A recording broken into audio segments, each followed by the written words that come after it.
All right, we are live. Boker Tov to everybody. Good morning from the land of Israel, and we're gonna wait a few minutes before everybody to start the show. Before everybody joins, for everybody to join.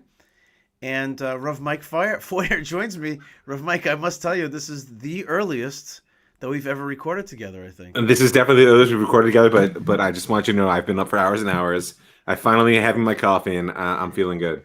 That's good. My face is still a little, a little. I gotta get the old jaw to working. I got my famous Daily Signal cup mug here. You can handle the truth. I got that in Washington, and I got my best dad. I got that for my birthday. That is a nice one. That's an awkward classic. translation. We got to speak to the Chinese about my best dad as opposed to the other ones who are just only second best. Right. It's weird. Well, how awkward is it that you can handle the truth has made in China on the bottom of it? That's really awkward. Ooh, that's not just awkward right now. That's downright bitter. But that's just the way it is. All right, I see that people are joining up right now, which is great. Who's awake right now? Maybe on the West right. Coast. I don't know if they're outside of the land of Israel or in the land of Israel, but you can That's actually true, right? write a little comment. You can write a little comment. You can write a little comment right now and say Boker Tov, Bokertov, Boker Tov, which means good morning here in Israel. And I'd love to hear if the audio and the video looks good, and if it does, if I can get a thumbs up from one of the folks that's watching right now, if I can get just a little thumbs up, I'll know that we're good to go. In the meantime, a little more coffee down the hatch, right? And Boker Tov. One of the beauties of the Hebrew language is that certain words hold multiple meanings because there are so few words. So the bet kuf resh that goes into Boker can mean morning, it can mean cowboy, it can mean to visit, and it can mean to criticize. That's right. So good morning. Figure. Good morning. Good morning, Cowboys. Thanks for visiting, and we'll talk about you behind your back when you leave. Oh, is that it? I thought it was good morning, Critical Cowboys. Critical Cowboys. Well, but Critical Cowboys today would be crowd as that sort of like deconstruct the very industry of sort of flesh sale. All right, I think we better start because what you're not used to is you think the earliest in the morning that we're going to record is going to catch me like at my slowest. But what you don't realize is that I wasn't exaggerating when I said I've been up for hours. This is my prime time. Okay, well, prime time is good. That's what we're all about. And Catherine in Ohio says she's stuck in Ohio. Wish I was home in Eretz Yisrael. Steve says I was stuck in Ohio for 18 years. That's right. Were you 18 years? Oh my gosh. I grew up in Ohio. I don't know. I literally have never been to Ohio. Is that the weirdest thing? You're missing out, man. Cleveland. I'm looking Home forward to rock and that. Steven says Boker Tov and sound and video are good. Thank you, Steven. Luis says looking good, and with that, we start. Shalom, everybody, and welcome to the Yishai Fleischer Show, broadcasting live this morning from Judea to the world. You're a part of it wherever you are. Shalom and welcome to Rav Mike Feuer, who joins me today. Rav Mike, shalom and welcome. Oh, Boker Tov, Yishai, it's great to see you. It's great to be with you, and I'm in a great mood, although it is, as we said before, the earliest that you and I have ever recorded. It's 8 a.m. here in Israel. You have stuff to do this morning, and I got also. I'm going to be going out to hanging out on the farm with Ari and Jeremy, Ari Abramowitz and Jeremy Gimpel. So I'm looking forward to that. Me. That's right, and there's still Chevron work to do. There's a lot of work to do, and we've got another lockdown on the way. And I think I wrote on Twitter. Nobody thought it was that funny, but I wrote thou shall 3 times a year thou shall shelter in place. Three times a year thou shall shelter in place. That's what my theme is. My theme is 4 elections, 3 lockdowns, 2 vaccinations, and 1 leader forever. 1 leader to unite them all. Who's the leader? You can work that one out. Okay. I hope it's the Ribbon Shalom. Oh, halavai. I think it's the Ribbon. I hope it's the Ribbon Shalom Bezrat Hashem. But I hear what you're saying. We have Rav Mike. We have a big Torah portion. It's one of those densely packed ones. And the thing is, it's a little bit like Spaceballs, where you go to ludicrous speed because it goes from like it's got the whole intro is super condensed, and that is we've left the forefathers and mothers in the land of Israel. We've left that whole story of their sojourns in the land and their children and their issues and their wars and their struggles, right? The interpersonal issues that we find about the forefathers and mothers, and divine paths that they forge. divine paths that they forged, and also now it's locked in. Abraham, Isaac, and Jacob. Abraham, Yep. Isaac, and Jacob. It's locked in. It was actually locked in one of the last phrases that Joseph says. He says, "The God of Abraham, Isaac, and Jacob, He'll bring you out." And the bringing out now is going to be from here on end. We're basically going to be dealing with the yearning to leave Egypt, to go to the land of Israel, the sojourns in the desert. From here on, from the book of Exodus to the very end of the book of Deuteronomy, we're outside of the land of Israel, only yearning to go in with a small little jump into the land of Israel by the spies. But basically that's it. Like we're in a different zone altogether, and we're also going to be not yet, but we're soon also going to be in the zone of commandments, in the zone of this is what you should do as a Jewish person following the laws of the God of Israel. This is the stuff. The stuff is going to come down. The sages called the book of Shemot Sefer Geula. Bereshit they called Sefer Yetzirah, right, the book of creation, which is its own explanation. Shemot they call Sefer Geula, the book of redemption. And I think that you nicely put your finger on the two elements of what it's meant to teach us. Tzipiyah Geula, that expectation for redemption. Like, this is a story book. Shemot, we don't get there. We get out, but we don't get to, right? And the other half of redemption is to remember that redemption is to enter into a new level of service. Right? It runs counter to much of Western culture, which conceives of freedom as nobody can tell me what to do. But the Torah's concept of redemption is actually entering into a higher level of service, a service which really actualizes aspects of yourself in service of which could otherwise remain untouched for all existence. So those two pieces of redemption are right there, as you said, in the law and in that expectation that we have a destination toward which we're moving. Such an important point you're making, Rav Mike. Such an important point about redemption being a higher level of service and therefore a higher level of responsibility. And self-actualization, therefore, because like I said, there are parts of the self that cannot be accessed except through service of other. Mm-hmm. It's just a reality. And also, just there's a higher demand, there's higher achievement. That's just something. Yep. You learn performance for sure in yeshiva. You learn it in the army. When you're pushed to the limit, you get amazing new results. Hence the fact that our first meeting of the day started at 8 this morning. That's right. That's right. And it may be an awesome trend. Maybe we'll just keep going back and back. We'll do it. Well, have a sense that next week time is going to get even tighter. So we'll see what we can do. All right, we'll do our best. So we said a lot of stuff about the book of Exodus and redemption. We talked about the new Torah laws, but there's one more thing which is kind of funny to skip over, which is there's a guy. As you said before, there's one leader. There's a dude. There's a leader. There's a man. Right? There's a man. There's someone, and I'm underlining the word one. There's a guy, and he's going to be the man that is going to be responsible for this redemption, and that is Moses. Yes. Right? There's a person that's being kind of forged, a little bit like Theodore Herzl in the sense that he's coming in from the outside, coming in.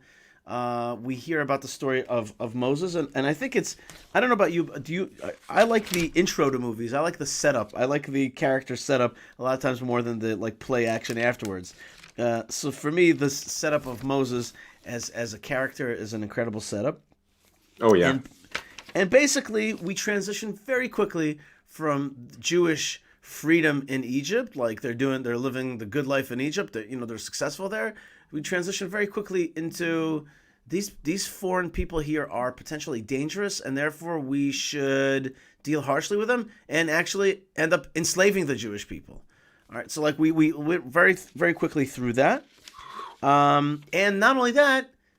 All right, enslaving them is not enough. Let's go to infanticide and kill the Jewish babies. And then there's this long issue, and I maybe wanted to ask you, actually, stop there and just ask you, why does the Torah spend so much time on talking about the heroism of the birth of the midwives who rescue the Jewish babies and refuse Pharaoh's orders to kill the Jewish male babies? Why does the Torah spend so much time? It could have been done in one verse, but it keeps telling us that they didn't listen, and they told Pharaoh that the Jewish women are like animals, and they very quickly give birth, and they kind of rescue the children instead of following orders, and God rewards them by giving them houses. Why spend so much time on that?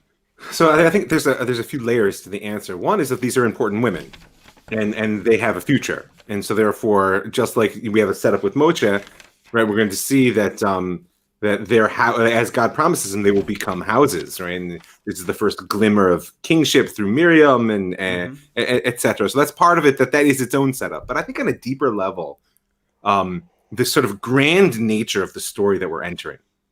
I mean, up until now we were talking about, Yaakov, family issues. Okay, sometimes they stumble into larger issues. They met Paro or they met Abimelech. These are family issues. Now we're talking about matters of empire.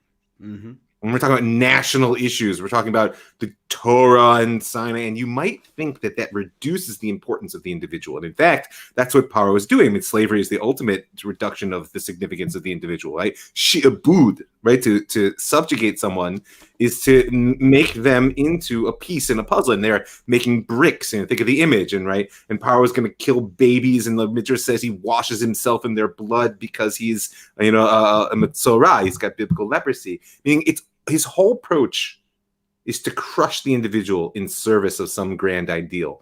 And we must understand that redemption, true redemption, never works that way. It's not that it doesn't demand sacrifice from the individual. It's not that every individual is going to be a Moshe.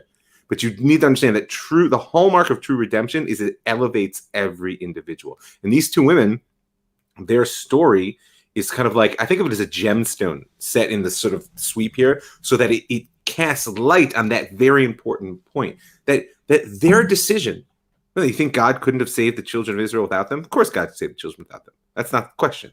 Their decision shows you the greatness of a human being in the process of redemption, which is a divine sweep of history. That's how I read this story. And it's a good read. Don't forget. I mean, the Torah is meant to be delved into, enjoyed, and engaged. And therefore, nobody ever cared about a story that somebody went somewhere and did something. You need the personal detail in order to attach yourself. Right. This was written so that one day a Cecil B. DeMille would be like, wow, that's cool. That's cool screenplay. And two regular guys like us would continue to ask those questions. Regular guys like us. Critical cowboys. Critical Cowboys, and you're far better dressed. I do want to make that clear right now. I'm in my morning sort of comfortable attire, not my pajamas. This is my morning comfortable attire. I'm not sure what you mean. Anyway, that's because you're from New York and I'm from Ohio. And we're in the land of Israel. Remember, and we're in the land of Israel, so we get to do what we want. Nah. Right. Now, the other thing maybe about these midwives is really maybe it's the beginnings of the story. I think you said it, but I'm saying it in a different way, which is, there's courage there. There's a big dark empire that is squashing the people's will, and most people are going to conform, and resistance is futile. And yet, even within this moment, there is people who refuse to do that, refuse to follow. They are refuseniks, if you will. And they're gonna see a higher value, and I think that's really the other part, and that's important today. And I'm not getting into conspiracy theories, but it's important to stay critically thinking.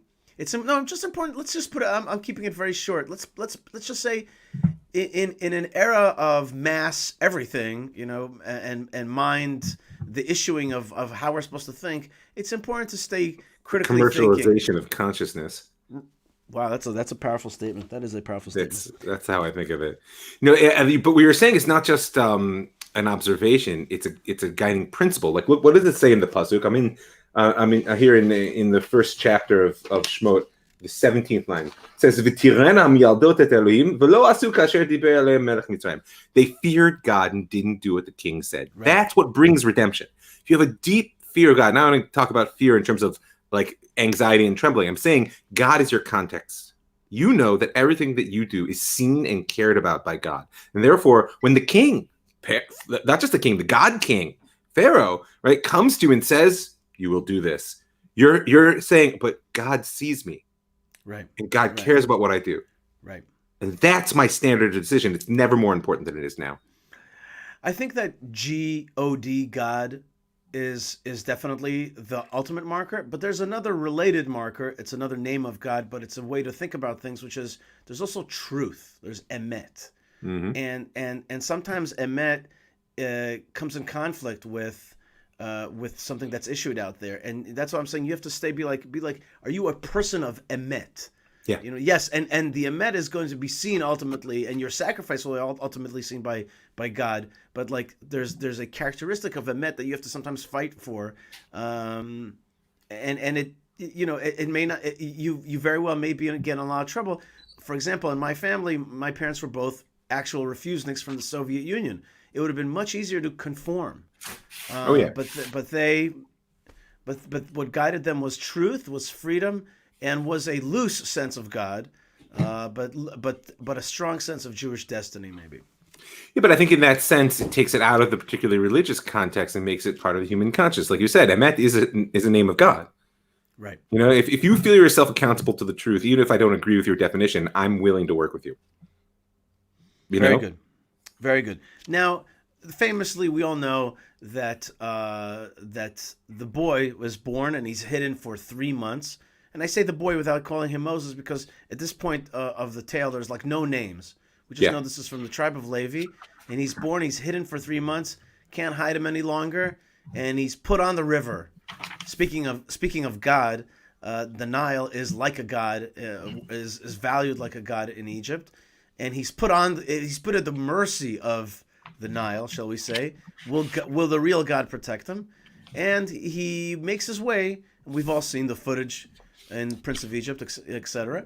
And he makes his way into ducking hippopotamus bites and stuff. He makes his way into the palace, and there. The daughter of Pharaoh, Batya, or Bitya, there's two ways of pronouncing it, but in this case she's just called Bat Paro. She goes down to wash, and she sees this teva, which also has a few different meanings. One of them means letter, a letter. She sees a letter, word, a word, right? I think it could be a letter also, but in any case, she sees like a word, which is like there's the word. Or but most simply, she sees in the plain text she sees a little floating box. What do you want to call it? Little box, yeah, little basket. Little box, yeah, basket, little floating basket, right? But it also reminds us of Noah's Ark. It reminds us of Noah's Ark. There's something floating there, and the whole world's destiny is tied up with that little floating thing. And she reaches out, and the Medrash goes out of its way to say that when she reached out, her hand lengthened like Plastic Woman, it's like do. I just think of Inspector Gadget, but I get the Plastic Woman thing too. Inspector Gadget, sure. Go Gadget arm. That's right, and the arm reaches out. Now, why do you think the sages and the Medrash? What's the truth behind this long-reaching arm? Why is that important? So, I think it actually connects to the dual meaning of the word teva that you already alluded to.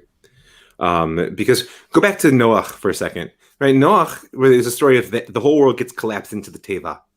The whole world gets collapsed into the physical ark, but also the whole world gets collapsed into his word, meaning his story. And everything, the whole diversity of the story of creation gets pushed into this one little box, which then unfolds into a whole new story, right? So too with Moshe, with the whole world right now, we don't know it, but the whole world is hinging on what's going to come out of that little box. Right. Unlike Noah, though, because Noah, either on the box or you're not. You're in the story or you're not. The only alternative was the flood. Here, no. Olam kemin hago noheg. The whole world's just going about its business. Who cares about another Israelite baby that's been chucked in the river? I mean, come on, really. But if you want to be part of this story, you're going to have to extend yourself. Mm-hmm. You're going to have to reach beyond. And that's what Bat Paro really represents. She is at the heart of the anti-story. And she extends herself. Again, a moment of courage or breaking out of the... Conceptual courage, exactly. Right. Breaking out. And don't forget that the yad in the Torah is the ability to affect will in the world. When we talk about God's yad chazakah, and that's coming, right? God's mighty hand and outstretched arm with which God brings us out from Egypt, that's the ability to affect will in the world. And she taps into that ability, extends herself, and basically enters into the story. Right? Speaking of entering the story of Mike, I just want to say Boker Tov to a few people. There's Luis says Boker Tov, and Steven says Boker Tov, and Catherine in Ohio says Boker Tov, and Ben Schachter says Boker Tov from Columbia. What is that? Missouri. Columbia, Missouri. Okay, land of the Cowboys. All right. Ben Schachter says, I want to visit Hebron. Ben, come on down anytime, man. And now this is one of my favorites. Farah Sajid says, Boker Tov, sending blessings from Pakistan. Whoa. Ahlan usahlan, my brother. Boker Tov. Shalom, shalom. And thank you very much for reaching out from Pakistan. There's some discussion about Israeli-Pakistani rapprochement. We'll see if that happens. Amen.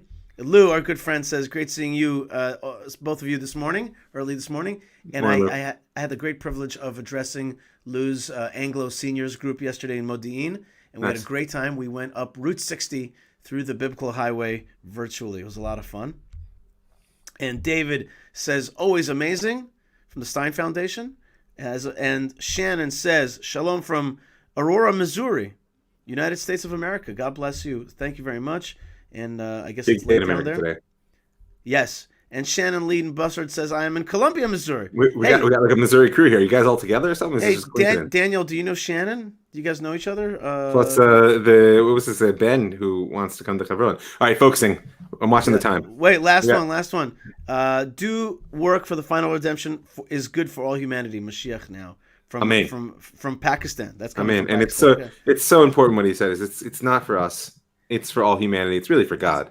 And I think that's really the big difference between the Noah story and the Moses story. Like Moses is going to come bring redemption, not to the people outside the ark. They weren't redeemed, but Moses is going to redeem the people outside of his little ark. Right, but to finish the thought, it's going to require them to extend themselves on some level. Okay, so today's homework is everybody stretch. Yeah. Everybody stretch and think I'm Pharaoh's daughter, and I gotta extend myself. I gotta get bigger. Okay, let's do it. All right. Okay. All right. So this is the backstory. Let's meet the guy. It was we're talking about the book of Exodus, chapter 2, verse 11. It was in those days Vayigdal Moshe. Moses grew, but that also means he really grew. He grew up, but also he stepped into his greatness. Role. Right. He goes to his brothers. Now this is very interesting. How does he know who his brothers are? Always a key question here. But seemingly he knows who his brothers are, so we find out that he knows that he's a Jew. Vayar b'sivlotam, he sees their hardships. Vayar ish mitzri makeh ish ivri me'achav, he sees an Egyptian man striking a Hebrew man from his brothers. Yep. So we learn a lot here, that he understands who he is and who the Egyptian is. Now wait a minute, Rav Mike. Is Moses an Egyptian or is he a Hebrew? On the one hand, we see that he knows who his brothers are, but on the other hand, we know that he's grown up in the Egyptian palace and he's an Egyptian prince, and later he'll be referred to as Egyptian as well. Yeah. Listen. Yeah. Go ahead. So Moshe represents that aspect of redemption which always has to come from outside. Right, there is some, like the Chachamim saying, "Eina tzir matir et atzmo." Right, a prisoner can't really free themselves. Right, and that's a deeper discussion. But in terms of redemption, one piece is extending yourself and sort of choosing to be on the inside of that teva, that story.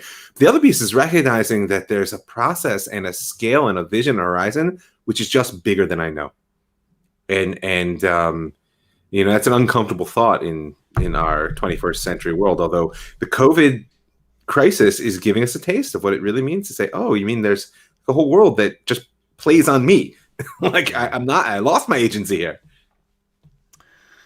Well, in this case, he does not shelter in place, but rather vayifen kovacho. He turns this way and that way. Vayifen kovacho. He looks this way and that way. Vayar ki ein ish, and he sees that there is no person. Vayachat hamitzri. He strikes the Egyptian. Vayatminehu bachol, and he buries him in the sand. This business of Moses's act of killing the Egyptian is a fascinating mini story in itself, but a lot hinges on this question of vayifen kovacho. He turns this way and that way. He sees there's no man. I have learned many different explanations for them. Just very quickly, one is the obvious one, which is he sees if there's any other people around, so he could do something hidden and strike this Egyptian down. Sure. But another, right? That's simple. That's the simple reading. But another reading is he looks this way and that way for a person to do the act. And there's nobody else. And there's nobody else. He realizes he's the man. Another explanation is... Before you race past that one, that becomes the defining characteristic of Moshe's life. And we'll see it later when he tries to refuse God's command to go and redeem Am Yisrael. Is that Moshe's humility is rooted in the fact that he doesn't want these things for himself, but he is unable to shy away from a situation in which he recognizes that there's no one else to do what's right.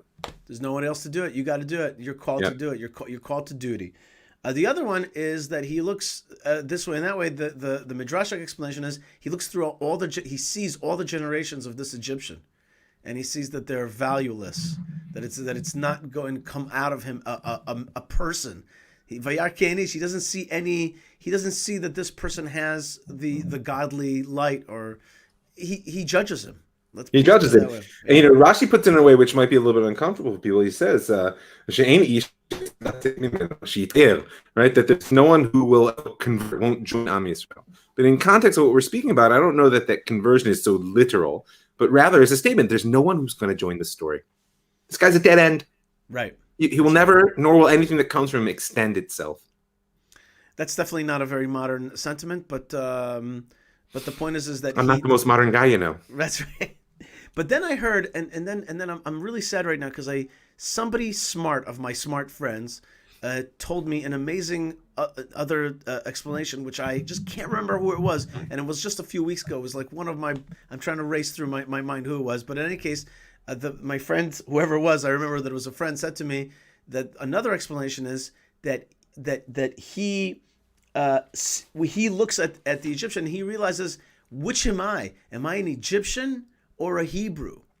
Because he's looking at the other guy, he's an Egyptian, he's like the Vayar Ke'anish, he's actually looking at himself and he's realizing, I have to make a choice here. I'm either with the striker, the Egyptian, or I'm with the strikee, the Hebrew. Like, I've got to make a choice here. I can't no longer play it on both sides. I've got to make a decision of what I am. Okay, and he strikes him down. That's chazak. It's a very nice reading. I like that. If you remember who that is, I'd like to know. I will recall, and I think it was in the name of a rabbi also. So okay, it'll Bezrat Hashem. Somebody said in the name of someone. So it was somebody good, and I was like, whoa, that is dang good. That is a deep thought. Good. The next thing is that that's there's nothing like being a refusnik and like fighting the power and fighting the man. But the next line is the tricky line. That's the apex, which is the next one is that he comes out on the second day and he sees two Hebrews fighting, and he says to the evil one, again he's judging, and he says to the bad guy, "Why would you hit your brother?" And the guy says, "Who put you? Who put you?" Through the generation, mi samcha. Right? Who put you as a sar, as a minister, v'shofet aleinu, and a judge upon us? Hala hargeni? Are you gonna kill me? Ata omer? Are you planning to do kasher haragta mitzri, like you killed that Egyptian yesterday? Vayar Moshe vayomer. Moses is like, oh darn! Looks like word is out. Word is out. And it's like, welcome to Jewish politics. Yep. That's to me what this little mini second story is about. It's like that's cool that you're fighting the Egyptians, but like, do you really want to lead these people? Do you really want to get in here? Because we're going to send you, the harshness of Israeli and Jewish politics. And are you going to withstand this thing? I know about myself. Sometimes I'm like, maybe I should jump into Israeli politics this way or that way. And then I'm like, ooh, that is a toothy little world there. That is a hard world to jump into. And there's a piece in Moshe's character that comes out from this that leads to that test, which is that, there's an idea that we really only see that which we're ready to take responsibility for. Like that we all filter consciously, not consciously. There are things we see, there's things we walk by, there are things that catch our eye, and we're going to see that, of course, plays a very important role in Moshe's story in a moment. But here we see the two things that he sees. First of all, he sees injustice, and we know that he won't resist. He's not going to let this Egyptian beat the Jew, whether he identifies with one or the other. He's not going to let these women by the well in a few, chapters just get hassled by the shepherds. That's like, okay. The next one is when he sees the depth of the responsibility, right? Then he realizes, oh, this isn't going to go well or easy. But if I'm going to take responsibility for these people, it's for them as they are, and as I believe they ought to be or they will be, that is the great burden that he picks up here and really doesn't put down until he's buried at Har Nevo, sort of like 40 plus years later.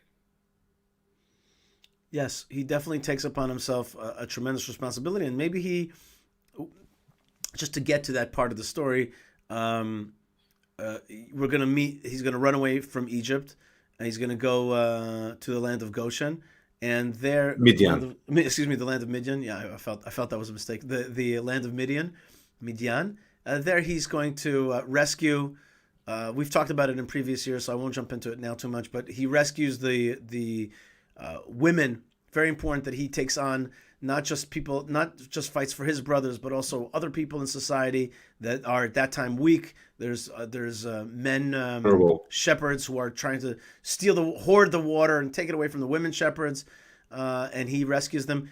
By the way, I'll never forget that I was in some motel or something watching National Geographic, and there was literally a program about women trying to get water from wells and like bad shepherds keeping them away. And I was like, no. You're like, wait, where's Moshe? Moshe's coming. Yeah. I see him coming. It was like, yeah. At the end, they brought like some high tech to draw water closer to them and stuff. Anyway, but God, after all these stories, God picks Moses. God will pick Moses, and he'll draw him in to what you could see behind me. And just for a second, I'm just going to go a large fire on my screen. There you see it. You see there's Moses, and he's going to be talking to the burning bush, and that burning bush is it's an amazing, powerful image. You know, Rav Mike, I've come to believe that the burning bush is like it's a kind of like.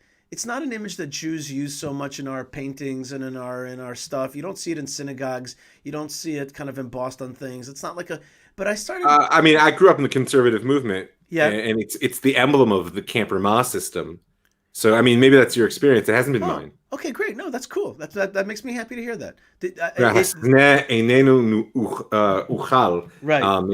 the sort of slogan for Ma. Why? We can go into that, but that's cool. Okay, no, that's actually making me happy because, and I'm glad you told me that because I started thinking to myself, you know what it is? It's really the early version, the kind of prequel to the menorah. It's like there's a fire. It's an eternal flame. It doesn't get it. It will never go out. And even if the menorah goes out, there's a menorah in heaven. There's a menorah. The Jewish people are light. There's a menorah, and there's going to be energies that want to quash it, want to put it out. And I'm telling you right now that the whole story is the eternal light. That's the gig here. Yeah. And here I'm talking to you from the eternal light, and the eternal light is going to later become the menorah, and the Jewish people are going to be an eternal light, and like that's the message that I want to send out to you. But in order to make that eternal light really manifest, then I need you to go down to Egypt and get your brothers out. Like you've shown a volunteer. You got the fire. He showed he's got the fire in his belly.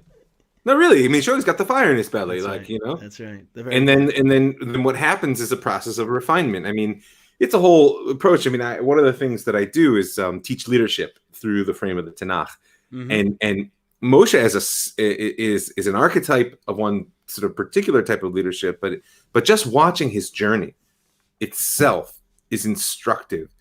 And the most important thing in leadership, I don't know if it's the most important thing, but one of the absolute critical elements is you got to have the fire in your belly. You got to want it. That's, of course, what also leads leaders into this sort of ego trap, right? You got to want it. Why do you want it, right? Who do you want it for? Which is why Moshe Anav Mikol Adam, right, the most humble of all men, is also arguably one of our greatest leaders.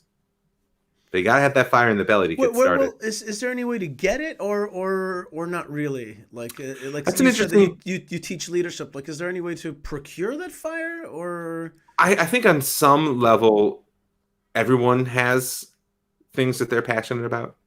So like when I work with people on leadership, the first stage is sort of self-leadership, is the clarification of values and a crystallization of goals and a sort of a coalescence of a vision for oneself. And in that, you figure out, well, what are the things that really matter to me? What are the things that if you push me on them, this is the hill I'll die on. These are the things I'm willing to go to the mat for.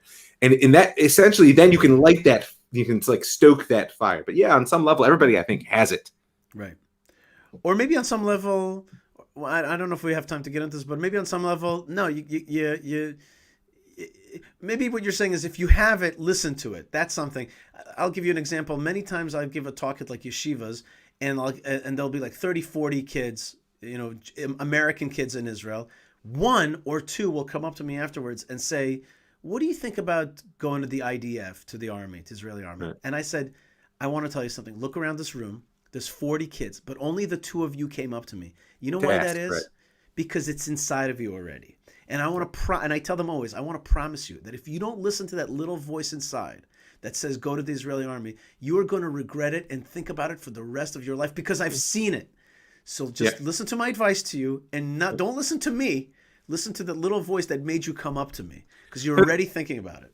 That's what I meant by the first step being values clarification and crystallization of goals. You got to hear what it is you actually want. Where that comes from is an interesting question. I do believe part of it is the voice of God.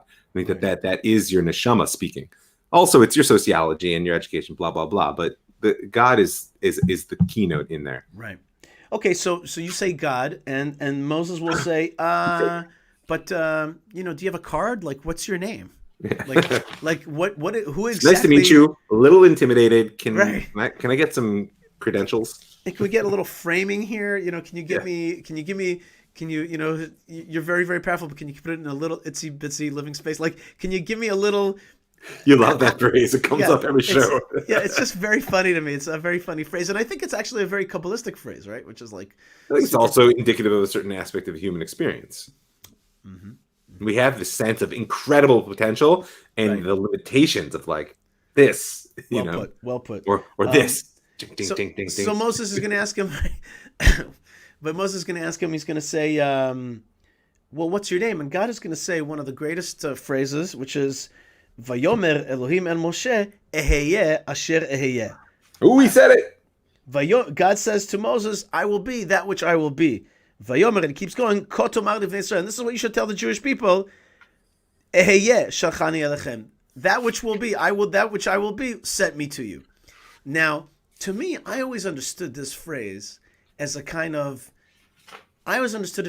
push off, a kind of like distancing. Like when you ask me what exactly my name is, the answer is, I am ineffable. I am not you cannot contain me. Don't put me in a box. Don't put me in a box or in a little jar.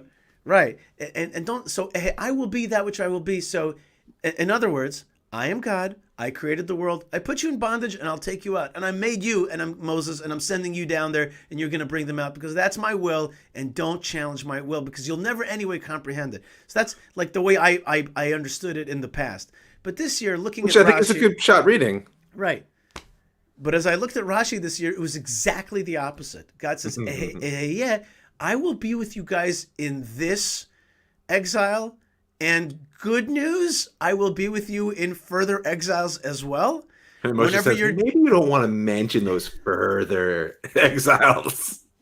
It's great. I love this Rashi. I was looking at it this morning. I was laughing, and just to say it again, which is like, God says, I'll be with you in this exile, and I'll be with you in further ones, so don't worry. And Moses is like, that is not like exactly the best way for me to sell it to them because they have enough trouble as it is with their current exile. But the point is that what I thought originally was this like distance type of response was actually like, no, I'll be with you. I'll always be with you in the darkest of times, and even if the story has dark times ahead, like even a Holocaust, I will be with you. And this Rashi also opens out, I think, a very important aspect of the relationship between suffering and redemption, which is that what God's is a future tense, right? Will be. So on some level, it's also in the first person. So notice this is the one name of God that no one can say, so to speak, because it's the name of God which only God can say. Or it's the name of God which is experienced through the event of suffering and redemption, right? And the only way in which suffering has a hope for redemption is that suffering narrows by definition, right? When you suffer, think about it. Your horizon goes like this.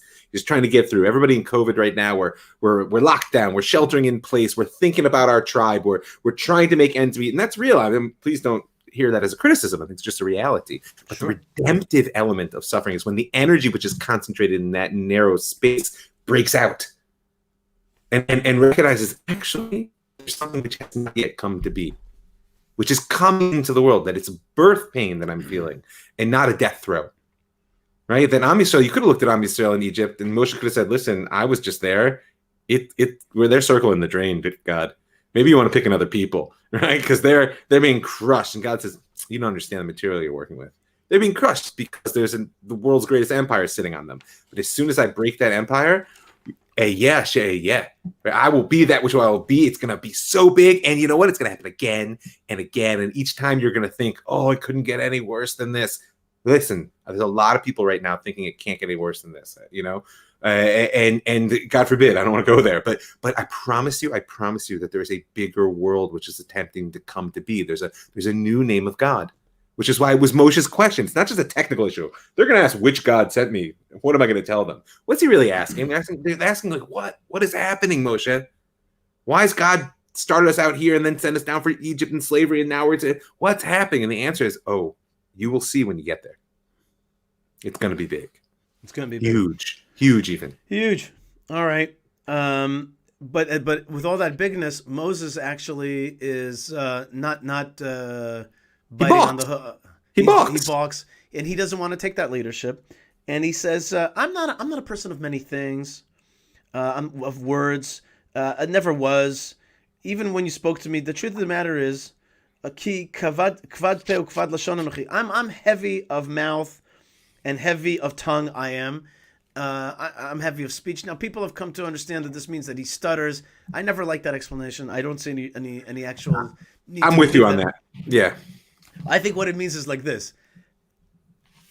As we say here in Israel, kaved, like nafata, like kaved, like I'm heavy. Like when I talk to people, I'm very cut and dry. I'm very to the point. I'm a little acerbic and austere and Ooh, you just use acerbic and austere in the same sentence. Right. And I was gonna say also laconic, like I don't say a lot of words. I just keep it tight, and that's the way I am. I'm not a man of words. And God is going to say to him, first thing he's going to say to him is like, who do you think gives a mouth to a man? Who gives the ability to speak? It's me. Right. This is not a technical issue. I don't care about your communication style. Right. I know what I'm doing. Yeah. But I think actually the other answer is, okay, I'll send you the diplomat. And you'll be the kind of the close to me man of God, and the diplomat will be the one who's close to people. That diplomat is your 3 years older than you brother Aaron, who's going to be happy to see that you got the call and that he'll be working with you for you. Together you'll be working. He's not going to be jealous for a second. That's your brother Aaron, because that's actually his thing. He's actually a people person. So in coaching and counseling, this is a moment that I like to focus on for Moshe, because as a leader, on one hand, you see a depth of self-awareness and honesty and humility, even shiflut, even a certain sense of lowliness. Like, no, listen, I actually don't have what it takes to do this. But what God says to him is basically, well, then if you're a real leader, ask. Meaning, so often we think that we have to solve all our problems ourselves. We need to sort of accomplish whatever needs to be done by ourselves. When in reality, one of the key questions of coaching is, what resources do you need, and where do you see them around you in the world to access them? So Rosh's not able to do that in that moment. God says, listen, I'll tell you what you need. You need your brother, and I'm going to send him to you. Right. And as much as there's some anger there, I just wonder how much that anger is the anger of the sort of teacher for the favorite student, or the parent for the child, is saying, "Oh, come on, Moshe, come on! Like, I wasn't actually expecting you to do everything, right? But I need you to know yourself." But at the same time, I think that God prefers to work with those whose failure is in cutting themselves a little short than in selling themselves to be something that they are not. Because you can always learn to be more, but as soon as the person is convinced that there's something they're not, it's really hard to unconvince them of that. Right. And there's definitely a tension in that, because on the one hand you have to believe in yourself, on the other hand, haughtiness is a killer. So you're saying this blinds you to everything. Right. We're really running out of time for you and me. Let's get to one more verse, and then kind of we'll tell the tale very quickly. But a great verse that I like a lot is Vayomer, and Moses answered him in the end and God, I guess, exhausts all the options for how to convince Moses. Vayomer bi Adoni, he says, in me, sir, which means like it's because of me. It's not you, it's me, right? Shlach na biyad tishlach, send in the hand of tishlach, send in somebody else's hand, send somebody else, send somebody else instead of me. And God will get angry with him, but the point is that he'll finally convince them. What I really like about this phrase, shlach na biyad tishlach, it's a mysterious phrase, in the whole structure of the phrase is a little bit mysterious. I found an answer which I love so much, which is tishlach, according to a medrash that I saw, is another name for Elijah the prophet. Because hina anochi sholech lachem et Eliyahu Navi, I'm sending to you the prophet Elijah to herald the final redemption. So what Moses says to God, according to this midrash, is "Shlach na biyad tishlach." Send the final redemption. Yeah, send Eliyahu. Let the whole thing be done. The final redemption. Don't send me and the whole saga. Forget it. I don't need it, and we don't want it. Send Eliyahu. Make it be final. And God says to him, "No, it's gonna go. It's gonna go this way." But that was I hear it. By the way, aside from the sort of narrative appeal, the Moshe referencing Eliyahu, and by the way, the deep parallels between their two stories in terms of especially here on this mountain, and the vision of fire that they receive. There's a very important lesson in what redemption is. In that is what God is basically saying to Moshe. He's like, I tried that model. I tried that model of I'll just do it and give you one choice. Adam, don't eat the fruit, or Noah, here's the plan. And like he's like, it doesn't work. It doesn't work. It doesn't bring out from humanity the divine within them. I'm now going with the process approach. Right? Great. You're gonna get the Torah, and it's gonna be a mess, Moshe. It's gonna be a mess. They're gonna come close to killing you. I got bad news for you. And they're gonna be other. They're gonna be other Shibud Malchuyot and this. Eliyahu will come, yeah, but you don't understand that this is a whole new approach to redemption. So I think that midrash is bespeaking a very deep educational level here. Love it. That's really great. Shlach na biyad tishlach. Send Elijah. No, it needs process. It can't be like the Garden of Eden. Great stuff, Rav Mike Feuer. People can tune into your other show at jewishstory.co, and they can also connect to you and your teaching and your counseling, your history classes and podcasts, also at ravmike.com. Is that right? True. That is indeed the truth. And people can also email. What's that? They can send me an email. That's right. Email at ravmike@thelandofisrael.com or ravmikefeuer@gmail. ravmikefeuer@gmail. It's just that easy. You can connect to my podcast and articles. That's Feuer is Feuer. I've learned that. Which means fire, by the way. So when you call me that, it means fire. There you go. See, that's awesome. That's the background for today's show. And I want people to also check out YishaiFleischer.com and send me an email, YishaiFleischer.com or Yishai@thelandofisrael.com. Check out my latest article that I would love to talk with you about. We didn't have time, which is 7 reasons why post-jihadist world. I would like to get into that. Are leading, moving towards post-jihadism, but we don't have time for that. Rabbi Rav Mike, I want to thank you so much for joining me this early morning. L'chaim to you with my coffee has gone cold, but the I finished mine. People, I don't let coffee go cold. That's right. But the Jewish people feel the fire, and I want to thank you so much and wish you a Shabbat Shalom and continued awesomeness. May we continue to get through that process all the way towards redemption. Amen. Let it be soon. Let it be now. Shabbat Shalom. Boker Tov, everybody. Shabbat Shalom. Rav Mike, thank you so much. And everybody, God bless you wherever you are. Lots of love. And maybe I should read just a few more things here. Chaviva says, and the Jews are, or Lagoyim, the Jewish people are meant to be a light unto the nations, or channel for a light unto the nations. My good friend Lou says, do we know where the burning bush is located? Is it on Mount Chorev, as some scholars have theorized?